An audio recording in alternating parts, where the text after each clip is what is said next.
మన ఆడిషన్స్కి వెళ్తున్నప్పుడు పలానా సీన్ చెయ్యాలి. ఇప్పుడు నువ్వంటే రెగ్యులర్గా మూవీస్ చేస్తున్నావు కాబట్టి నీకు డైరెక్ట్గా మేనేజర్స్ నుంచి కాల్ వస్తుంది. బిఫోర్ ఎప్పుడైనా సరే ఆడిషన్స్ చేయాలి, అద్దం ముందు నించొని నేను ఈ డైలాగ్ ప్రాక్టీస్ చేస్తుంటానంటే ఏ డైలాగ్ ప్రాక్టీస్ చేస్తావు ఎక్కువగా? ఇప్పుడు నేను ఒక డైలాగ్ చెప్పాను కదా, ఛత్రపతి డైలాగ్. నేను ఫస్ట్ డార్లింగ్ ఫ్యాన్ అయ్యింది ఛత్రపతి సినిమా చూసే. సో దానివల్ల ఏమో నాకు తెలియదు కానీ నేను ఏ ఆడిషన్కి వెళ్ళినా ఆ ఒక్క డైలాగే చేస్తున్నా. ఒక్క డైలాగ్ 4 years నుంచి ఆ ఒక్క డైలాగే. పేరెంట్స్ నన్ను తిడుతున్నారు, ఎన్నిసార్లు చెప్తావురా ఒకే డైలాగ్ నాయనా అని, కొంచెమైనా మార్చురా అని. ఎప్పుడైనా నీకు అవకాశం వస్తే ప్రభాస్ గారి కాంబోలోని ఆయనకి విలన్ గా చేయాలి, యాంటాగనిస్ట్ గా చేయాలి, 100% your ready to do? Reddy. Prabhas గారి పక్కన నిల్చుంటే చాలు నాకు, ఏ రోల్ అయినా పర్లేదు. I want to act with him, I want to meet him, అంతే. సరే, ఇంత ప్రభాస్ గారి ఫ్యాన్ అంటున్నావు కాబట్టి యు ఆర్ ఆ 20K కిడ్ కాబట్టి బేసికల్గా మీమ్స్, ట్రోల్స్ ఎక్కువగా వస్తూ ఉంటాయి. సో మనం అంటే ఎంజాయ్ చేస్తాం కానీ ఫ్యాన్స్ కి కొద్దిసార్లు హర్ట్ అవుతూ ఉంటుంది. అలా నువ్వు a meme or a troll Prabhas గారి మీద చూసి బాగా హర్ట్ అయ్యావు? ఓం come to my room, okay. ఆ మీమ్ చూసినప్పుడు ఇట్ వాజ్ లైక్ క్యాజువల్ గానే చెప్పారు ప్రభాస్ గారు, కానీ అది మంచి మీమ్ టు బి ఆనెస్ట్. దాన్ని పెట్టి చాలా మీమ్స్ చూసాను కానీ it's actually a funny meme. But Prabhas గారు when he meant it as normal chill thing, దాన్ని అంత పెద్దగా చేసింది అవసరమా అన్నట్టుండే. But I enjoyed it to be honest. Okay. And even though కల్కిలో ఫస్ట్ లుక్ రిలీజ్ అయిన తర్వాత కూడా చాలా ట్రోల్స్ అండ్ మీమ్స్ వచ్చినాయి. నేను ఏదో చూడలేదు actually. As far as I've seen it everyone loved Prabhas గారి లుక్ అండ్ ఆ పేరు. ఎందుకంటే యాక్చువల్లీ నేను ఇది మీమ్స్ చూసాను యాక్చువల్లీ. బాహుబలిలో ప్రభాస్ గారి పేరు శివుడు, కల్కిలో ప్రభాస్ గారి పేరు భైరవ. ఆ రెండు శివుడు కనెక్ట్ కాబట్టి బాహుబలి ఎంత పెద్ద హిట్ అయిందో కల్కి కూడా అంతే పెద్ద హిట్ అవుతుందని చెప్పి ఐ సా. మధ్యలో సలార్ కూడా వచ్చింది. సలార్ కూడా దేవ్. అదే చెప్తున్నా, సలార్ ని మర్చిపోయి. అసలు సలార్ చూసావా? చూసా, థియేటర్ లో పోయి చూసా. I love the film. నువ్వు ఎంజాయ్ చేస్తావా థియేటర్కి వెళ్ళినప్పుడు, లేకపోతే పద్ధతిగా కూర్చుంటావా? థియేటర్కి వెళ్తే ప్రభాస్ గారిని చూస్తే పిచ్చి పిచ్చి కలుస్తా. మల్టీప్లెక్స్ అయినా సరే, ఏ సినిమా అయినా ఐ ఎంజాయ్ ద ఫిల్మ్. తగ్గేదలే. ఓకే. అసలు తగ్గేది. పేరెంట్స్ తో వెళ్తావా, ఫ్రెండ్స్ తో వెళ్తావా? మోస్ట్ మూవీస్ పేరెంట్స్ తో వెళ్తా, కానీ అప్పుడప్పుడు కొన్ని యానిమేటెడ్ ఫిల్మ్స్ అయినా సరే, లేకపోతే ఇది డిజిటల్ లాంటి సినిమాలు, అవన్నీ ఫ్రెండ్స్ తో వెళ్తాం. డిజిటల్ లాంటి సినిమాలు ఫ్రెండ్స్ తో. ఓకే. సో డిజిటల్ లాంటి కాన్సెప్ట్ స్క్రిప్ట్ నీ దగ్గరకు వస్తే అమ్మ వాళ్ళ దగ్గర పర్మిషన్ తీసుకుంటావా, లేకపోతే నీ ఓన్ డెసిషన్? ఖచ్చితంగా పర్మిషన్ తీసుకుంటా. అమ్మ ఏం చెప్తారో దాన్ని నేను వింటాను. As I told you, I am a mother's boy. Okay. So నాకు తెలిసి మమ్మీ కూడా కంటెంట్ క్రియేట్ చేస్తూ ఉంటారు కదా?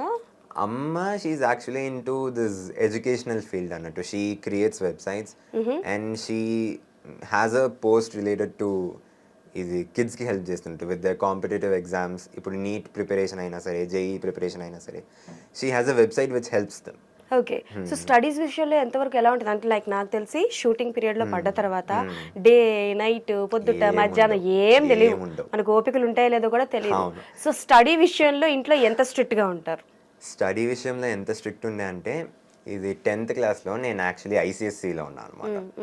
సో 10th క్లాస్ అప్పుడు మార్నింగ్ 4 o'clockకి లేచి ట్యూషన్కి వెళ్ళి దాని తర్వాత ఇంటికి వచ్చి స్కూల్కి పోతాం. మార్నింగ్ తెల్లారు 4 గంటలకు ట్యూషన్ చెప్పే టీచర్ అక్కడ ఉన్నారు. అది కూడా 7 days a week, no holiday. And honestly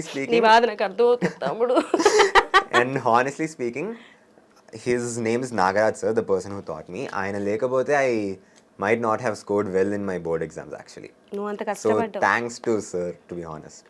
ఇది నేను రీల్ కట్ చేసి పంపిస్తాను ఈసారి. ఖచ్చితంగా. బట్ అండ్ ఏమైందంటే, ఇది బోర్డ్ ఎగ్జామ్స్ అప్పుడు నాకు మార్నింగ్ 2 AM 3 AM దాకా షూట్స్ ఉండే.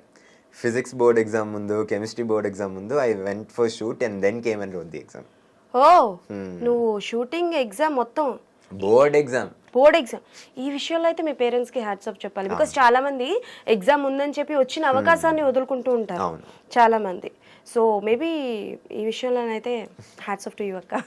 సో బేసికల్గా నీకు ఇంకొక విషయం అడగాలి. అంటే మేబీ ఇది నీ జాన్రా కాకపోవచ్చు, నీకు అర్థమైనంత వరకు దీనికి ఆన్సర్ ఇవ్వు. పాలిటిక్స్ చాలా నడుస్తూ ఉంటాయి. సో అంటే లైక్ ఇప్పటి వరకు నువ్వు ఎప్పుడైనా ఫేస్ చేసావా? అంటే నీ విషయంలో కానీ, అంటే లైక్ పలానా పర్సన్, పలానా డైరెక్టర్ తనకి చాలా ఫేవర్గా ఉంటున్నాడు, మేబీ డబ్బులు ఇచ్చే అవకాశాలు తీసుకుంటున్నాడు అని ఇలాంటి పదాలు కొన్ని వింటూ ఉంటారు, కొంతమంది అంటూ ఉంటారు. ఎప్పుడైనా ఇలాంటివి విన్నావా? నేను ఎప్పుడు ఇలాంటివి వినలేదు. I have never face such consequences. And politics కూడా I don't really watch a lot of politics. నేను చూసేది mostly cinema cinema cinema. Okay, దాన్ని వదిలితే నాకు న్యూస్ చూసే అలవాటు నాకు కూడా లేదు. అర్థమైపోయింది. నేను అడిగే క్వశ్చన్ వేరు, నువ్వు చెప్పిన ఆన్సర్ వేరు, ఇద్దరికి పొంతన కుదరట్లేదు. ఓకే, సో ఎస్, ఇంకా పవన్ కళ్యాణ్ గారి గురించి చెప్పు. అంటే because he's an inspiration to each and every one. And nowadays లో చూసుకుంటే అండ్ పొలిటికల్ గా కూడా ఆయన చాలా సక్సెస్ అయ్యారు. కాబట్టి మూవీ పరంగా వరకు చెప్పు, ఆయనది ఓజీ కానీ, హరిహర వీరమల్లు కానీ, ఇలాంటి సినిమా ఉస్తాద్ భగత్ సింగ్ కానీ ఇవన్నీ వస్తున్నాయి అని అంటే ఒక ఏదో తెలియని ఎనర్జీ అనేది ఉంటుంది. So you are a part of the OG. So ఎలా ఉండబోతోంది పవన్ కళ్యాణ్ గారి ఐ ఫీస్ట్, ఎలా ఉంటుంది అనుకుంటున్నావు? Fire storm is coming. అంతే. I have met Sujeeth sir and Sujeeth గారు the way he is envisioning OG and వాళ్ళు ప్రతి ఫ్రేమ్ ఏది తగ్గేదేలే అన్నట్టు they are making show each and every frame ఆడియన్స్కి నచ్చినట్టు. బికాజ్ పవన్ కళ్యాణ్ గారిని వింటేజ్ పవన్ కళ్యాణ్ గారు చూపించే ఉద్దేశంలో ఉన్నారు. బికాజ్ సుజీత్ గారు కూడా he's a huge Pawan Kalyan గారి ఫ్యాన్. అవునవును. And it's a fan feast to be honest. Eye feast ఉంటుందా ఫ్యాన్స్ అందరికి? ఖచ్చితంగా. నీకు పవన్ కళ్యాణ్ గారిది ఏ మూవీ అంటే బాగా ఇష్టం?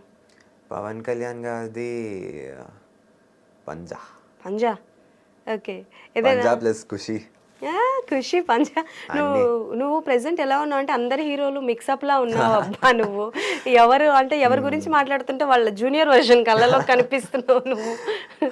ఓకే, సో అంటే బేసికల్ గా ఇంకా ఫ్రీ టైంలో ఏం చేస్తుంటావు అంటే like acting it's also your part, but acting కాకుండా ఇంకేమైనా మ్యూజిక్ కానీ? I love to dance actually. నాకు డాన్స్ అంటే చాలా ఇష్టం. చిన్నప్పటి నుంచి డాన్స్ క్లాసెస్కి అప్పుడప్పుడు పాటలు వేసుకొని డాన్స్ ఆడడం. I love to dance a lot. And photography కూడా నాకు చాలా ఇష్టం. పేరెంట్స్ని అడిగి ఒక డిఎస్ఎల్ఆర్ కొనుక్కున్నా అండ్ అప్పుడప్పుడు కొన్ని క్లిప్పింగ్స్ ఎడిట్స్ అట్లా చేస్తూ ఉంటా. ఓకే, సో ఈ ఫోటోగ్రఫీ డాన్సింగ్ వరకే. డైరెక్షన్ ఏమైనా ఇంట్రెస్ట్ ఉందా నీకు? అంటే ఇది వెరీ షార్ట్ అనుకుంటా, చాలా తొందరగా అడుగుతున్నాను ఎర్లీ ఏజ్ లో, బట్ స్టిల్ నీకేమైనా ఇంట్రెస్ట్? నాకు స్టోరీస్ రాయడం అంటే చాలా ఇష్టం. చిన్నప్పటి నుంచే ఇంగ్లీష్ అంటే నేను పేజీలు స్టోరీ రాస్తూ ఉంటాను, ఎగ్జామ్ అయినా సరే దేంట్లో అయినా సరే. సో అప్పటి నుంచే I loved writing stories and screen play కూడా నాకు చాలా ఇంట్రెస్ట్ వచ్చింది. ఇది గౌతమ్ సార్ దగ్గర నుంచి కూడా I took a bit of tips లాంటివి తీసుకొని ఐఎమ్ రైటింగ్ అప్పుడప్పుడు. ఛాన్స్ వస్తే I will definitely direct a film. It is one of my goals in my bucket list అనొచ్చు. ఓహో, వాట్ కైండ్ ఆఫ్ జానర్ నీకు చాలా ఇష్టం? నాకు చాలా ఇష్టం అనేది ఐ లైక్ థ్రిల్లింగ్ మూవీస్. ఇప్పుడు ఒక edge of the seat thrillers అంటారు చూడండి, మాస్ హై మూమెంట్స్ ఉంటూ as well as plot twist ఉంటూ. సాహో చూసారు కదా? సాహోలో how the story is complex but it is wonderful screen play అండ్ ఒక్కొక్క సీన్ ఒక్కొక్క clipping it is giving a different high అన్నట్టు. I want to make a film like that. Okay,